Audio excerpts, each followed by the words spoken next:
Class సినిమాలతో star status తెచ్చుకున్న director Shekhar Kammula. ఆయన డైరెక్ట్ చేసిన 'ఆనంద్', 'గోదావరి', 'హ్యాపీ డేస్', 'ఫిదా', 'లవ్ స్టోరీ' వంటి సినిమాలు సూపర్ హిట్ అయ్యాయి.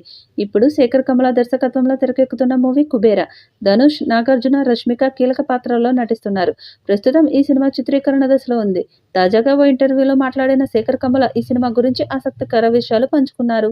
'కుబేర' సినిమాలో ధనుష్ బిచ్చగాడి పాత్రలో నటిస్తున్నారు. అయితే 'కుబేర' కథ సిద్ధమైనప్పుడు బిచ్చగాడి పాత్ర గురించి ధనుష్‌కు ఎలా చెప్పాలని కాస్త సంకోచించానన్నారు శేఖర్ కమ్ముల. ఎందుకంటే అసలు తాను ఆయనకు తెలుసో లేదోనన్న అనుమానం తనను వెంటాడిందన్నారు. తాను ధనుష్‌కి ఫోన్ చేయగానే ధనుష్ తనను ఆశ్చర్యపరిచారన్నారని చెప్పారు. తాను తీసిన సినిమాల గురించి ధనుష్ మాట్లాడారని శేఖర్ కమ్ముల ఆ ఇంటర్వ్యూలో చెప్పారు. ధనుష్ లాంటి నటుడితో పనిచేయడం సంతోషంగా ఉందంటూ శేఖర్ కమ్ముల చెప్పుకొచ్చారు. రష్మిక కూడా ఈ సినిమాలో నటిస్తున్నారు. రష్మిక గురించి మాట్లాడిన శేఖర్ కమ్ముల ఆమె చాలా కష్టపడతారని చెప్పారు. ఈ కథ చెప్పడానికి వెళ్ళినప్పుడు రష్మిక యానిమల్ మూవీ డబ్బింగ్ చెప్తున్నారు. ఇంకా 'పుష్ప 2' సినిమా షూటింగ్ కూడా జరుగుతుందన్నారు.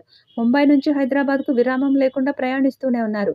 'కుబేర' సెట్‌కు వచ్చినప్పుడు రష్మికలో ఒక్కరోజు కూడా నీరసం, నిస్సత్తువ చూడలేదన్నారు శేఖర్ కమ్ముల.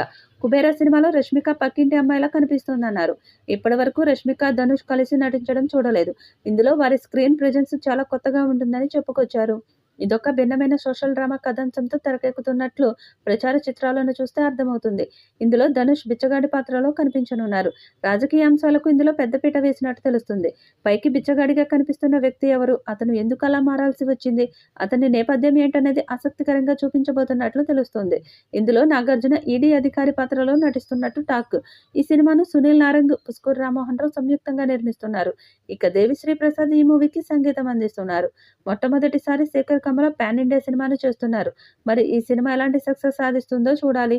ఈ వీడియోపై మీ అభిప్రాయాన్ని కామెంట్ బాక్స్‌లో తెలియజేయండి. ఈ వీడియో మీకు నచ్చితే లైక్ చేయండి, షేర్ చేయండి, కామెంట్ చేయండి. మరిన్ని అప్డేట్స్ కోసం మన ఛానల్‌ని సబ్స్క్రైబ్ చేయండి. అలాగే పక్కనే ఉన్న గంట సింబల్‌ని గట్టిగా కొట్టండి.